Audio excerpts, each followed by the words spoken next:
ओम चक्रभालाय नमः आवायामि पूजयामि स्थापयामि बोल भैरव जी महाराज की ये भैरव जी महाराज जिस प्रकार आप कहाँ से लगे आप कोट वालों आपने सुना में कोट वालों नहीं हो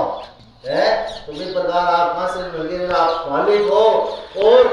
आपके सिवाय कस नगरी में पत्तों की आप बचो नहीं रह सके तो भी प्रकार हे गुरु जी महाराज आपने माँ का बढ़ा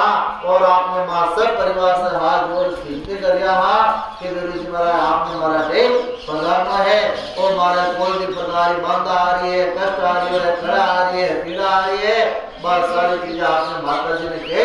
मिटाओगी है और हमेशा मांगे सुख शांति राखनी है। अब आपने सरस्वती योगी माता ध्यान कर लो। ओम अम्बे